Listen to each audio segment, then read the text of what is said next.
Assalamualaikum warahmatullahi wabarakatuh.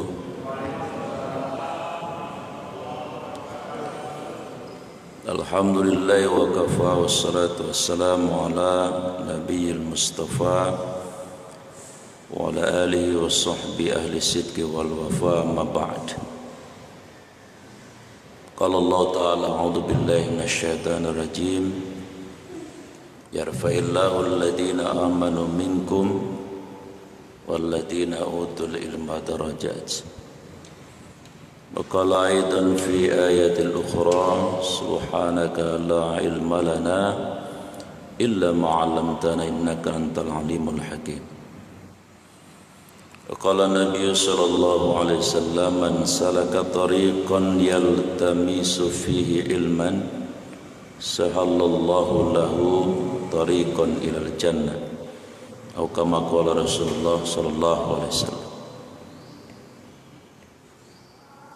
Tua DKM dan pengurus yang Allah muliakan, jamaah subuh yang Allah rahmati. Kita syukuri nikmat iman, karena iman inilah yang akan menghantarkan orang-orang beriman ke dalam surganya Allah selama-lamanya nanti. Kita bersyukur juga atas nikmat sehat. Dengan sehat kita bisa banyak berbuat kebaikan, memaksimalkan amal soleh, vertikal, horizontal, baik kaitan hubungan kita dengan Allah maupun dengan manusia. Mudah-mudahan pesan Rasulullah iktanim khomsan qabla khomsin, jaga 5 sebelum datang yang 5. Sihataka qabla saqomika, jaga sehatmu sebelum Allah menguji sakit.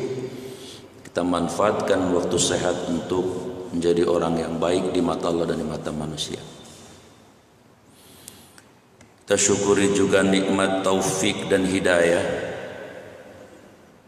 karena Allah masih memberikan kepada kita petunjuk untuk menseimbangkan antara nutrisi jasadiah, makan, minum dan seterusnya, dengan nutrisi ruhaniah.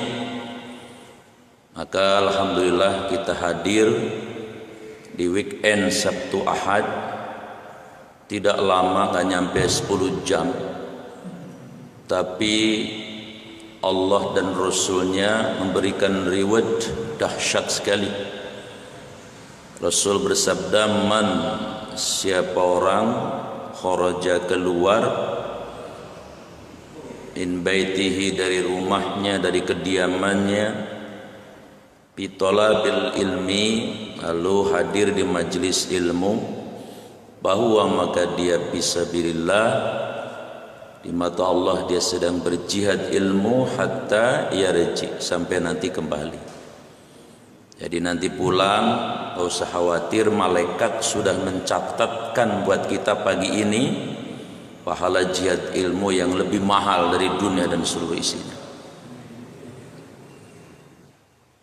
Berikutnya kita juga bersyukur alhamdulillah masih diberi kesempatan Allah untuk salat subuh berjamaah, dan saya yakin jamaah Rodotul Jannah juga sudah tahajud semalam, sudah berdoa merintih agar si corona pergi, ya, agar ada keberkahan, agar Allah menurunkan rahmat dan seterusnya. Minimal untuk dirinya, keluarganya, lebih baik lagi berdoa untuk umat. Semoga seluruh aktivitas hidup kita dari mulai bangun tidur tadi sampai nanti kita di pembaringan lagi, semua dihitung oleh Allah sebagai ibadah. Amin ya rabbal alamin. Mohon izin dengan kerendahan hati pagi ini saya ingin menyampaikan topik tentang 4 prinsip orang beriman. Jamaah yang Allah muliakan, sampai dengan awal Oktober ini memang kita masih diuji oleh Allah, karena dunia tempatnya ujian, ya. Menurut hemat saya, ujian itu ada 3 yang signifikan, atau bisa disebut krisis, ya. Yang pertama, kita sedang diuji dengan krisis ekonomi tentunya. Karena hitung-hitungan ekonominya medio Mei, Juni, Juli, Agustus, ini kuartal pertama, pertumbuhan ekonomi kita minus 5,2%, minus 5, dan konsekuensinya kemana-mana.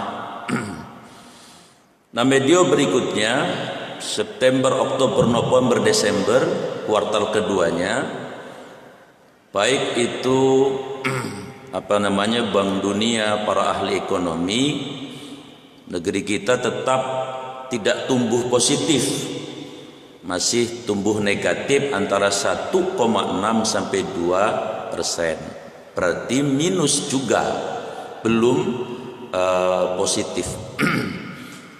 Semua hukum ekonomi mengatakan apabila 2 kuartal satu negeri ekonominya minus, maka dia jatuh pada keadaan resesi ekonomi. Kemudian yang kedua, kita masih diuji dengan krisis kematian. Update hari ini, yang wafat atas ujian yang namanya corona ini sudah tembus angka 11.000 hari ini di Indonesia. Yang kena sudah mau 300.000 ya, tapi yang wafat sudah masuk 11.000. 11.000 ini tentu mayoritas orang beriman kayak kita yang wafat ya. Walaupun sudah ada 130 dokter dan ahli medis, tapi tentu mayoritas umat Islam. Di khutbah beberapa waktu yang lalu, saya di Rawdatul Jannah, di mimbar khutbah saya menyampaikan hadis riwayat Imam Tirmidzi bahwa nyawa orang beriman itu mahalnya luar biasa. Kata Nabi, zawalu dunia, lenyapnya dunia, hilangnya dunia, tenggelamnya dunia, ahwanun, itu lebih murah di mata Allah, lebih ringan di mata Allah, min qad'il mu'min bi ghairi haqqin, daripada hilangnya nyawa orang beriman tanpa alasan yang dibenarkan agama, walaupun satu nyawa. Nah, ini udah 11.000. Nah, itulah makanya saya mencari tahu kenapa sampai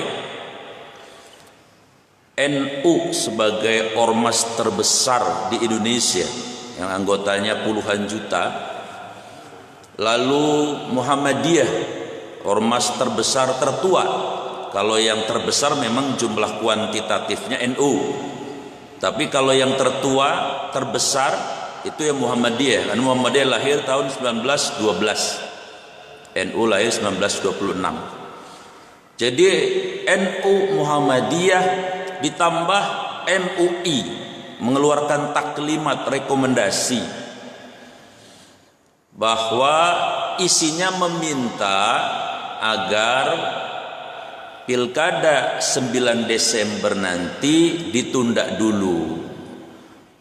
Pertimbangannya salah satunya ya tadi, karena sangat amat berpotensi berkerumunnya massa dan sebagainya, itu menambah klaster si corona.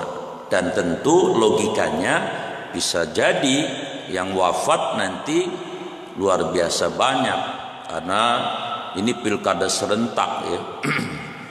Sedangkan masyarakat dan rakyat Indonesia itu jumlahnya begitu banyak, luar biasa.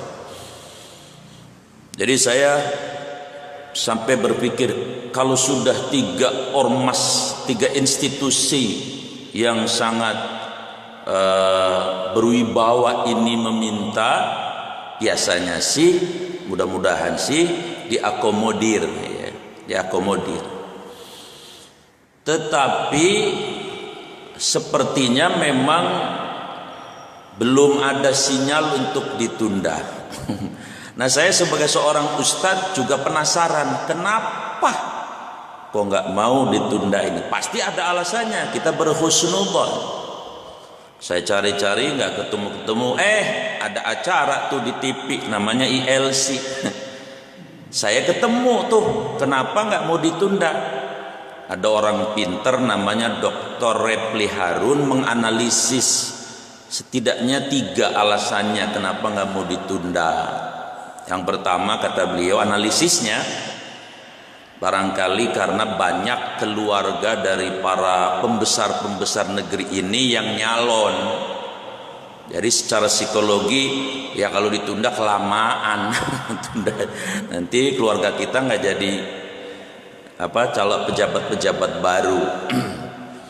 Ya di Tangsel juga ada ya keluarganya pejabat, ya alhamdulillah. Kemudian yang kedua, mengapa kok nggak mau ditunda? Nah ini analisis beliau mengatakan bahwa karena banyak ya yang namanya pilkada ini diikut campuri oleh para pengendos, para cukong yang membiayai. Lalu si pembiaya ini tidak ingin ditunda-tunda karena mereka hubungannya dengan usaha, dengan transaksi perusahaan.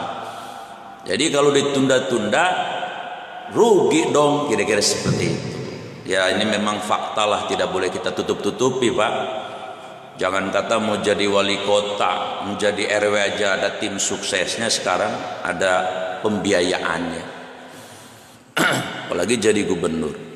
Kemudian yang ketiga, mengapa kok nggak mau ditunda? Kata beliau, Profesor Dr. Refli, karena banyak yang namanya lembaga survei, konsultan politik, udah kelamaan nganggur katanya. Pemasukan nggak ada. Nanti kalau ditunda lagi, waduh, repot juga kan. Kalau ada pilkada panen, itu yang namanya lembaga survei dan seterusnya. Nah saya harus seimbang. Kenapa sih kok tetap pengen diteruskan? Tentu pasti ada alasannya. Kita berbaik sangka dong. Oh ternyata alasannya juga ada. Saya dapat juga di acara itu. Alasannya yang pertama, kenapa tetap tidak ditunda? Supaya estafet kepemimpinan ini berjalan reguler secara alamiah. Karena kalau putus ada konsekuensi logisnya. Oh begitu. Kemudian yang kedua, alasannya kenapa nggak ditunda? Karena justru dengan COVID ini kemudian ada pemimpin baru, itu bisa mengkonsolidasikan daerah-daerah untuk bersama-sama menghadapi pandemi ini. Oh begitu alasannya. Dan alasan yang lainnya. Tapi intinya, kalau saya kan ustadz, berarti saya ngikutin rekomendasi NU Muhammadiyah MUI saja. Walaupun sekarang ditambah Komnas HAM, kemudian juga LIPI ya, meminta kalau bisa sih ditunda. Karena sudah ada fakta sosialnya ya. Jangan kata kita orang kecil, ngawang wakil ketua DPR di sebuah daerah hajatan saja, pakai dangdutan kok, apalagi pilkada. Waduh repot, kira-kira begitu. Jadi saya lebih sepakat kepada NU Muhammadiyah MUI, mudah-mudahan ditunda sajalah. Kan nanti pemerintahan masih ada PLT, masih ada sekda dan sebagainya. Kenapa? Nyawa orang beriman itu mahal harganya, nggak main-main. Kita sudah cukup prihatin waktu tahun lalu ya, 2019, waktu ada pemilihan itu kan anggota KPPS yang meninggal banyak Pak. Dan saya tercengang kemarin baca tulisannya Bapak Nasir Jamil di kolom opini Republika. Ternyata yang meninggal kemarin Pak, anggota KPPS itu bukan 500, bukan 700. Yang meninggal itu anggota KPPS itu 894. Dan kasihan, mereka kan punya istri, punya anak. Ya kalau anaknya 1, anaknya 5, anaknya 12. Kalau istrinya 1, kalau istrinya 3, 4. Yang meninggal 894. dan gak ada yang ngurus lagi, kasihan sampai hari ini siapa yang ngurusin. Nah, itu kekhawatiran dari NU Muhammadiyah dan MUI, dan saya ikut ke situ. Mudah-mudahan sih ditunda sajalah. Saya kira di waktu yang tepat, ketika mungkin pandemi ini sudah agak landai atau sudah melandai, mudah-mudahan bisa dilaksanakan. Kemudian yang ketiga, sampai dengan hari ini kalau saya perhatikan, kita masih diuji dengan krisis ukhuwah, krisis persaudaraan. Kalau lihat di media online, waduh, masih rame itu TikTok namanya, masih rame itu sebutan-sebutan sesama muslim. Yang satu bilang, Anda ini kadrun, Anda ini anteknya cendana, yang ini waduh, pokoknya masih rame luar biasa. Padahal sama-sama orang Islam, rukun Islamnya 5, rukun imannya 6 sama, kiblatnya Ka'bah, Tuhannya Allah, nabinya Nabi Muhammad, kitab sucinya Al-Quran, kemudian menerima ijma dan qiyas juga sama. Tapi entah pengaruh apa, ini luar biasa. Padahal Allah sudah memberikan guidance dengan sangat cantik di surat Al-Hujurat, surat 49. Ada 9 guidance agar supaya kita terhindar dari tadi al-infiraq, berpecah sesama muslim. Ya. Apa saja itu? Mari kita lihat di surat Al-Hujurat itu. A'udzubillahi minasyaitonirrajim. Yang pertama ada 9 item. Ya ayyuhalladzina amanu la tuqaddimu baina yadayillah. Hai orang-orang yang beriman, jangan kalian mendahului Allah dan Rasulnya tentu.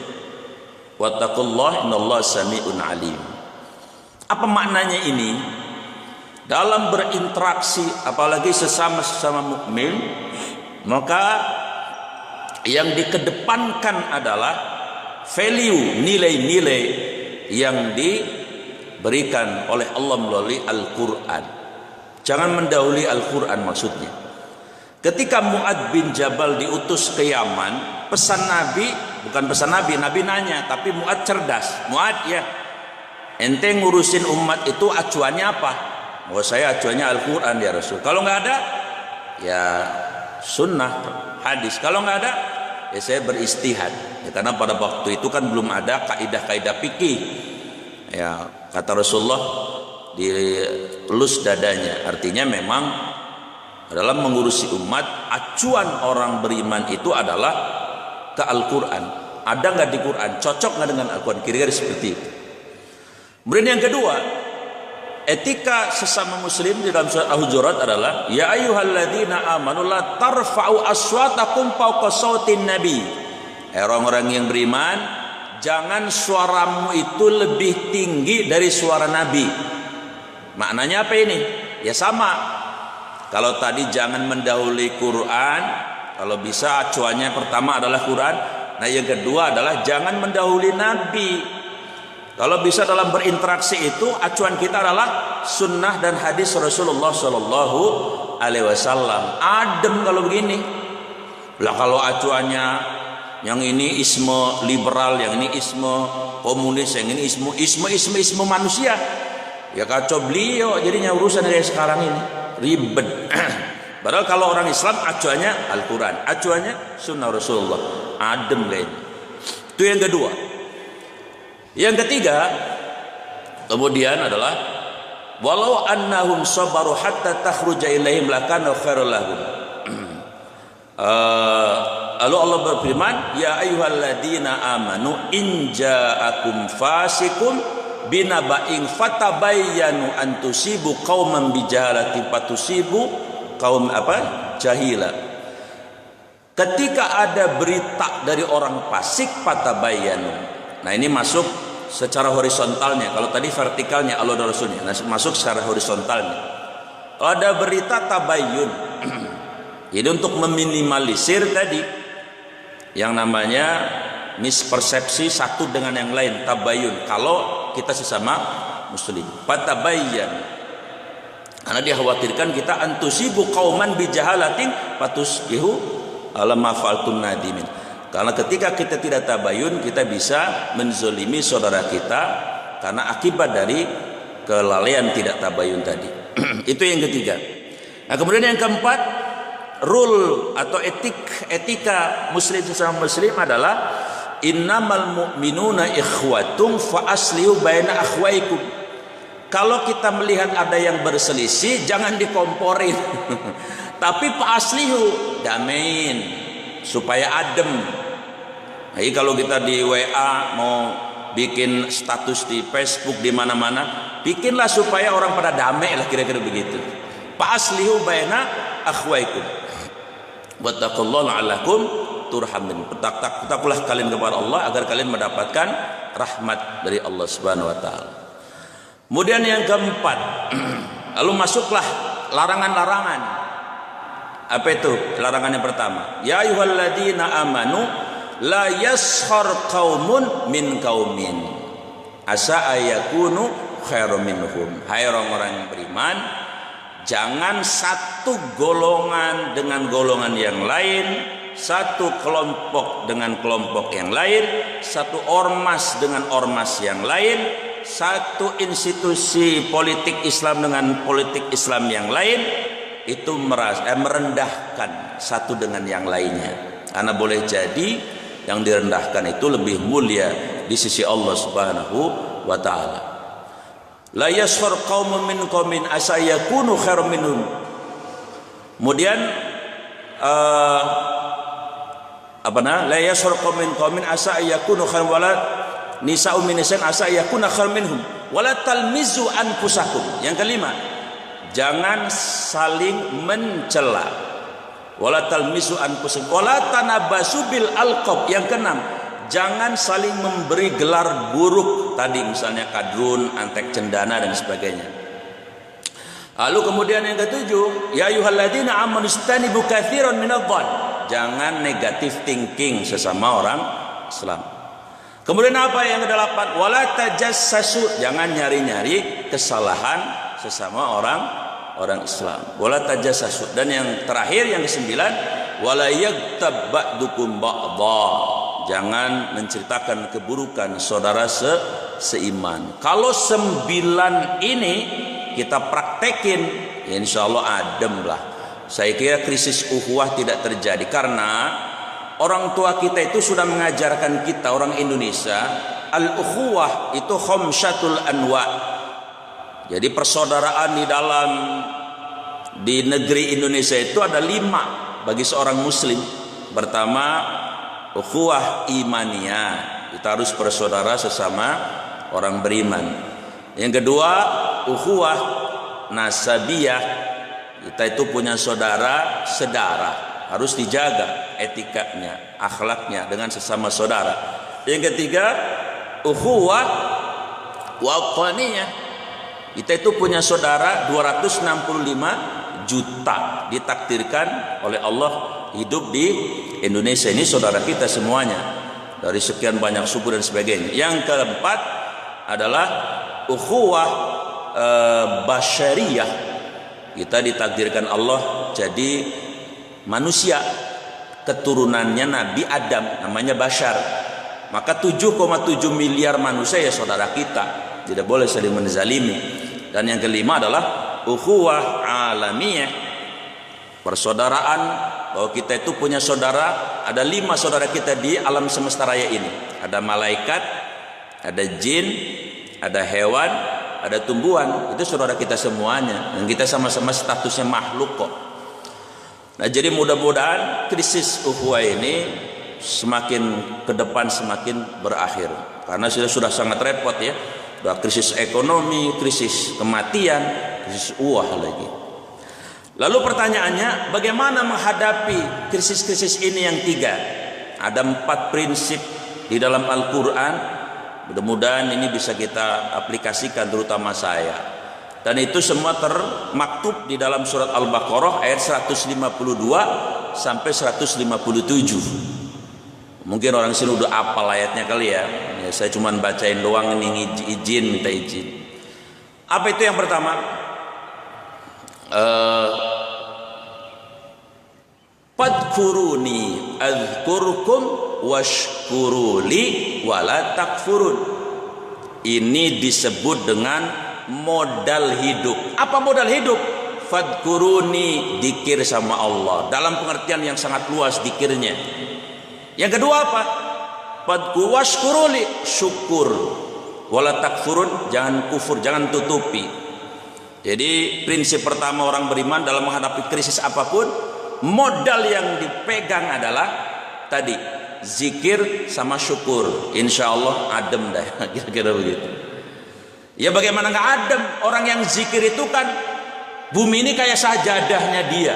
Kemana dia melangkah, dia ingat sama Allah. Lagi jadi pejabat, ingat Allah. Mau tanda tangan, ingat Allah. Jadi pedagang, ingat Allah. Jadi ketua RT, ingat Allah. Jadi pengelola hotel, ingat Allah. Jadi ketua DPR, ingat Allah. Jadi menteri, ingat Allah. 24 jam terus ingat Allah. Adem. Jadi rakyat biasa kayak kita, ingat Allah. Ini modal. Kalau modalnya ini, insya Allah krisis kayak apapun siap menghadapi. Ditambah dengan syukur. Waduh, mantap ini. Syukur itu kan cirinya ada 5, Pak. Kalau ada 5 orang ciri ini, adem hidup ini. Apa itu? 1, senantiasa mengucapkan alhamdulillah. Gajinya naik, Pak, alhamdulillah. Jangan gajinya naik, Pak. Iya dong, lagu gua. Ya kalau kayak gitu mah ya lu itu mah, padahal kan bukan lu yang naikin, Allah yang gerakin atasannya untuk naikin kan Allah, bukan lu. Maka orang yang bersyukur selalu apa saja, bahkan lagi kena musibah pun alhamdulillah. Ada sahabat Nabi Ummu Hafiz itu ya, itu suaminya, suami ibu meninggal. Dia bilang innalillahi wa inna ilaihi rajiun, alhamdulillahirabbil alamin. Lah kaget ya, temennya kaget, tapi dia nggak nanya, malah nanyanya ke Nabi. Memang waktu zaman Nabi apapun ditanyakan ke Nabi. Dia bilang apa? Nabi, iya itu masa lakinya meninggal lah, masa dia bilang alhamdulillah, kan balaka ciprut itu, kata dia begitu. Nabi senyum. Bukan balaka cip, bukan, nggak ada zaman Nabi, nggak balaka ciput, nggak ada. Bukan nggak beretika, itu justru dia orang yang alimah. Kalau laki-laki alim, dia alimah, orang yang tahu ilmu. Lah memang kenapa Nabi? Karena memang saya pernah bersabda ya,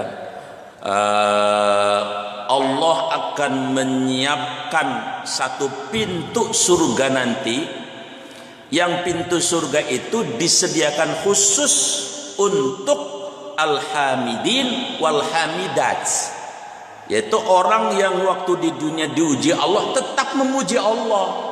Oh, ada klaster nanti di surga, namanya klaster hamidin hamidat.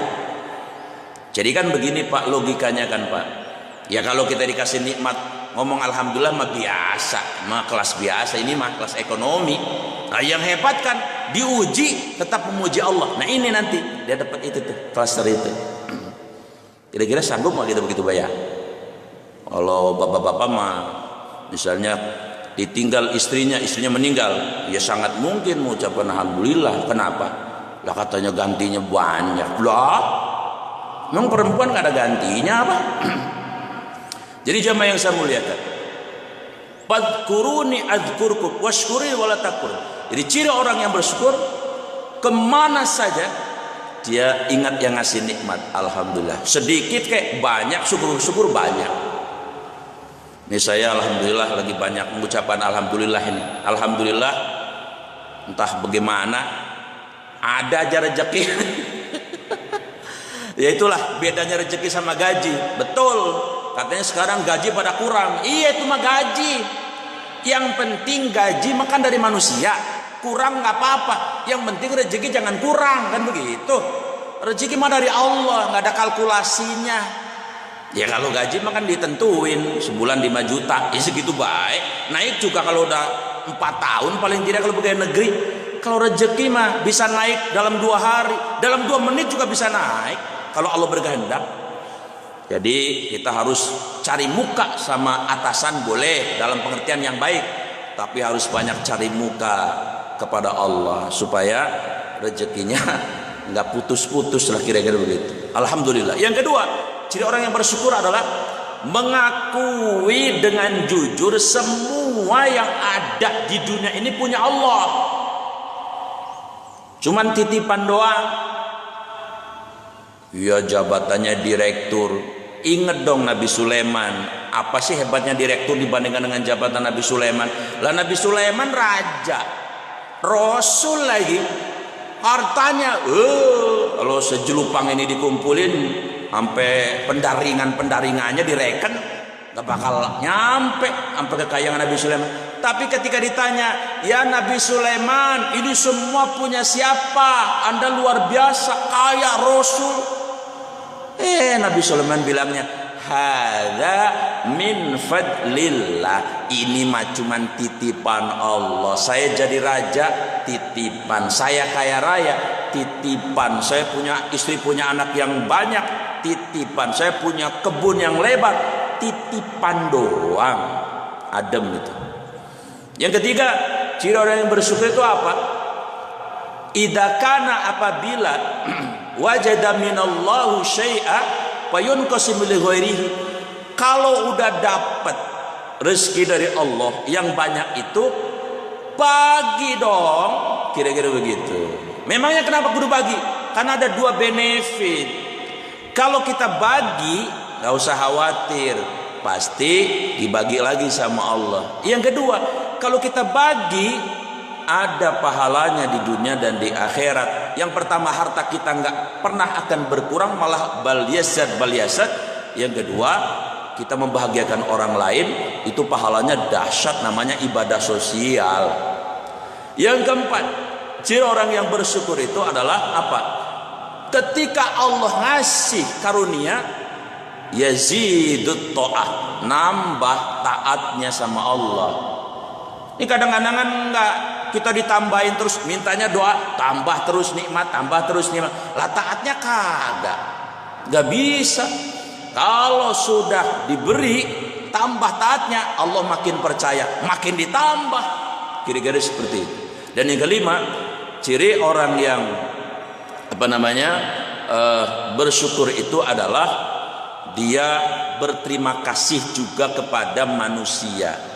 Kata Nabi, lam yaskur lillah wa lam yaskur linnas. Orang disebut bersyukur sama Allah itu juga orang yang pandai berterima kasih kepada sesama manusia. Ini mohon maaf, saya bapaknya yang hebat-hebat semua ini kan jadi kayak sekarang ini bukan perjuangan sendiri, kan begitu ya Pak? Siapa yang paling berjasa?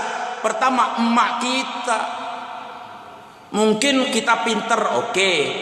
Mungkin kita banyak teman, yes.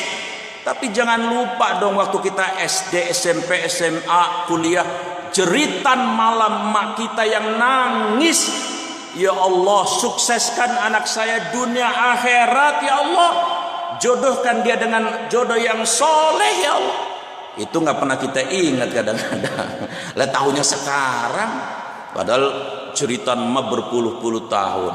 Emak, bapak, waduh, hujan geledek, penter panas, dijabanin. Kenapa? Gua pengen anak gua sukses. Kira-kira begitu, bapak-bapak itu begitu. Ya saya ngalamin jadi bapak kan.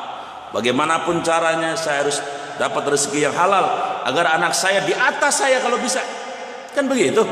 Karena ada warning dari Allah di surat An-Nisa 9. Wal yashal ladzina law taruku min khalfihim dzurriatan diafa khafu alaihim falyattaqullah wal yaqulu qawlan sadida. Hendaklah para orang tua takut apabila mereka meninggalkan anak-anak mereka dalam keadaan lemah iman, lemah ibadah, lemah akhlak, lemah ilmu.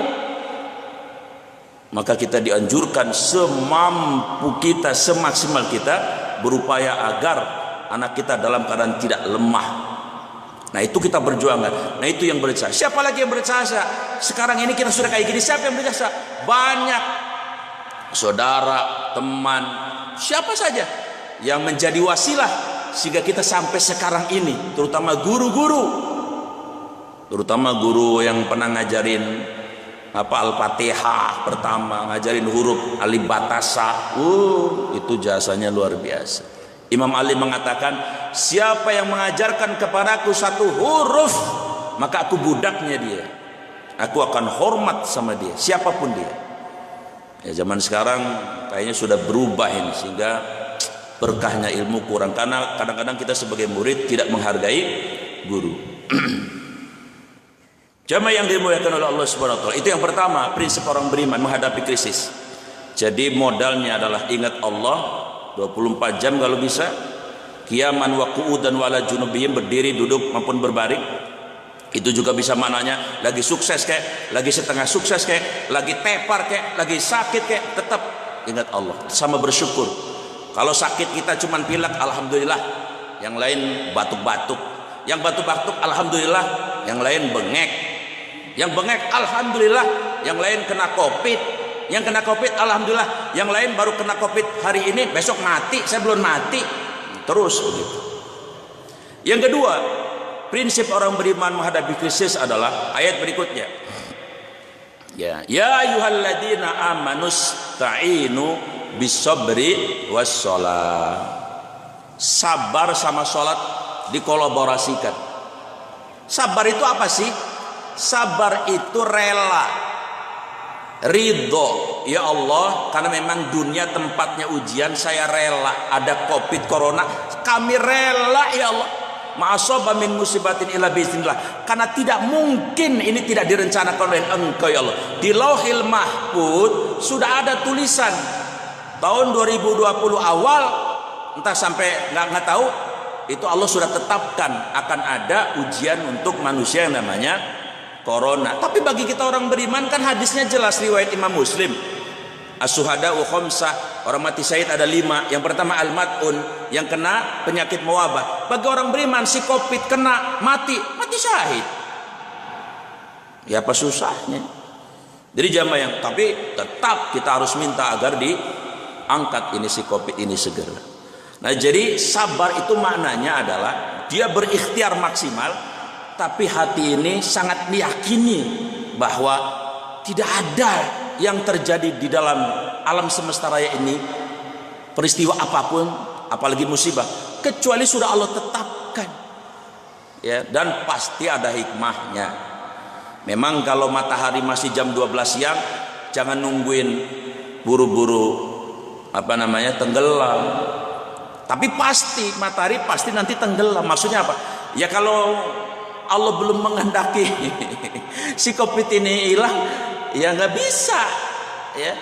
Maka ikhtiar saja maksimal, tapi ada kerelaan di sini, sabar. Lalu sholat, saya menyimpulkan, umur saya sudah setengah abad, saya menyimpulkan dalam krisis apapun, kalau orang sholatnya benar, waduh, lebih dari cukup untuk menghadapi krisis apapun. Maksudnya benar itu Pak, dia tahu betul sholat itu adalah awalu ma yuhasabu indal abdi fi yaumil qiyamah, amal yang pertama kali nanti akan dihisab. Yang kedua, dia yakin betul bahwa sholat ini amal yang langsung Nabi diundang untuk menerima mandat pada waktu Isra dan Mi'raj. Bahkan Nabi sampai ke Sidrah al-Muntaha, mentok, bahkan malaikat Jibril pun tidak nyampe ke sana. Yang ketiga, sholat ini bacaan dialognya langsung dari Allah dan dari Rasul. Kan ketika Nabi sampai di sana, langsung Rasulullah SAW bersimpuhkan at-tahiyyatul mubarakatus salawatut tayyibatul lillah, segala penghormatan, salawat dan kesejahteraan dan keselamatan adalah milikmu, adalah darimu wahai Allah. Allah menjawab, assalamu alayka ayyuhan nabiyyu wa rahmatullahi wa barakatuh. Salam dan kesejahteraan juga milikmu wahai nabiku, semoga aku senantiasa memberikan rahmat dan keberkahan kepadamu. Lalu Nabi ingat umatnya, assalamu alayna wa ala ibadillahi sholihin, dan keselamatan kesejahteraan juga untuk umatku ya Allah, untuk umatku. Nabi ingat itu. Para malaikat lalu mengatakan, asyhadu an la ilaha illallah Aku bersaksi bahwa tidak ada ilah. Ini amalan yang dahsyat. Jadi siapa yang berusaha untuk on time, Allah manggil datang, Allah manggil datang, Allah manggil datang. Logikanya kita punya karyawan, belum dipanggil dia udah datang. Sebagai atasan gak usah diminta, kita akan ngasih hadiah kok. Sama logikanya, Allah itu manggil melalui tukang azan, hayya ala sholah, itu Allah yang manggil. Kita belum dipanggil udah datang. Ya Allah senangnya luar biasa dong. Lalu dipahami betul bacaan dari mulai takbir sampai salam, direnungi betul. Karena sholat itu bukan untuk sholat saja, tapi nilai-nilai sholatnya itu untuk di luar sholat. Misalnya 8 hajat, Rabbik firli, ampuni aku, warhamni, sayangi aku, wajburni, tutupi kekuranganku, warfa'ni, angkat derajatku, wahdini, beri aku bimbingan dan petunjuk dalam hidupku ini, wa'afini, sehatkan lahir dan batinku, wa'fu anni, maafkanlah khilaf dan salahku. Ini hajat kita semuanya. Lalu kita terapkan di luar sholat. Ketika assalamualaikum, saya harus menyelamatkan diri saya, menyelamatkan orang lain. Assalamualaikum, saya menyelamatkan diri saya, menyelamatkan orang lain dengan apa yang saya punya. Kalau ilmu dengan ilmu, kalau harta dengan harta. Setelah sholat datang dong ke janda-janda tua. Kalau janda muda kan urusan Pak Yusron ya, Pak Yusron ya, urusan DKM kan begitu ya. Jadi ada, oh maksudnya aku disuruh sholat sama Allah itu tidak hanya sholat doang, ansih. Oh setelah sholat saya harus menebarkan salam dan seterusnya dan seterusnya. Yakin saya kalau prinsip ini dipakai, sabar dan sholat dikolaborasikan, krisis ini akan bisa dilewati dengan baik. Yang ketiga, ya ayyuhalladzina amanu ista'inu bis-sabri was salat innallaha ma'as wala taqulu liman yuqtalu fi sabilillahi amwat bal ahya'u walakin la tash'urun. Prinsip yang ketiga apa? Ada kalimat di situ fi sabilillah. Selama orang dalam hidupnya adalah selalu dalam koridor fi sabilillah, bersungguh-sungguh di jalan Allah, Allah pasti tolong urusan hidupnya. Allah pasti tolong urusan hidupnya. Yang kedua, kalau dia mati yang bersungguh-sungguh di jalan Allah, mati syahid. Coba praktekkan. Dimanapun, di segmen apapun, di lini apapun, diniatkan, saya akan bersungguh-sungguh di bidang saya Allah karena engkau. Jadi pegawai negeri, saya akan bersungguh-sungguh menjadi pegawai negeri karena engkau ya Allah. Saya akan melayani karena engkau ya Allah. Mati dia mati syahid, dapat gaji dunia, oke, itu mah bonus dari Allah. Yang di dunia apa saja. Nah ini prinsip. Kalau prinsip ini dipakai, kenapa? Karena pembelanya langsung Allah. Karena dia apa? Dia hidup fi sabilillah. Yang terakhir ayatnya adalah 155 sampai 157. Apa itu?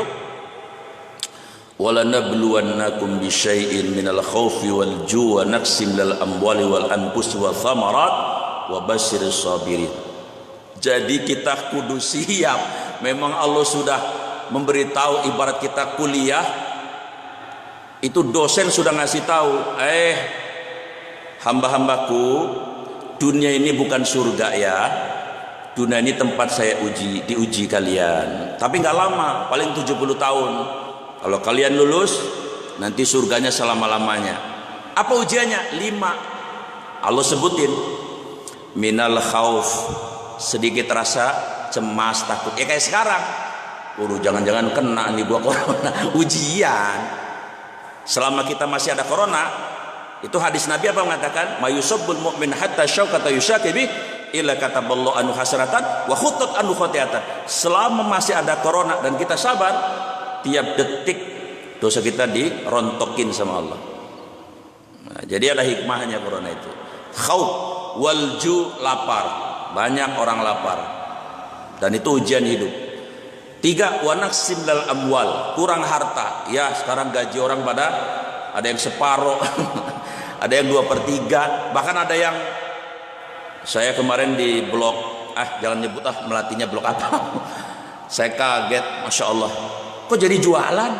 Iya Ustaz, padahal ini orang karirnya di tempat kerjanya manajer apa jadi jualan dia di rumahnya kayak Alfamart gitu. Memang kenapa Pak? Saya di PHK Ustaz. Waduh, ya saya bilang saya yakinlah Anda orang beriman yang hebat, pasti tahu ya, Allah sudah mengukur ya, Allah sudah ukur betul kapasitas iman Anda, pasti Anda akan sanggup menghadapi. Dan ternyata berkah, dia bikin usaha dan alhamdulillah ya mungkin lebih gede kayaknya hasilnya, karena lumayan berkah itu. Kemudian wal anfus, ujian berupa anfus. Kata Imam Jalaluddin As-Suyuti dalam tafsir Jalalain, anfus itu mati dan sakit. Ya sakit, banyak orang sakit, itu ujian. Kemudian wassamarat, kurang buah, kurang gizi lah kira-kira. Jadi ini sudah dikasih tahu oleh Allah. Nah, kalau ada mahasiswa ujiannya dikasih tahu, ya dia siap-siap dong. Kalau siap-siap, siap menghadapi ujian. Dan saya yakin kita pun siap menghadapi 5 ujian ini, karena kita sudah tahu 1400 tahun yang lalu Allah sudah ngasih tahu melalui lisan Rasulullah SAW. Jadi jamaah yang saya muliakan, demikian 4 prinsip orang beriman menghadapi krisis. Mudah-mudahan kita mampu melewati ini, mampu mengambil hikmah dari ujian ini, akhirnya kita lulus menjadi hamba-hamba Allah yang dianggap oleh Allah Subhanahu wa taala sebagai orang-orang yang layak nanti mendapatkan klaster surga bernama Hamidin Hamidan, insyaallah. Sudah masuk Isra ya Pak Abah? Sudah masuk. Baik, berarti tidak ada tanya jawab ya, masuk Isra ya. Demikian yang benar dari Allah dan Rasul, yang salah pasti dari saya. Saya mohon ampun kepada Allah dan mohon maaf lahir batin kepada jamaah. Kita tutup sama-sama dengan doa kafaratul majlis. Subhanaka Allahumma wa bihamdika asyhadu an la ilaha illa anta astaghfiruka wa atubu ilaik. Assalamualaikum warahmatullahi wabarakatuh.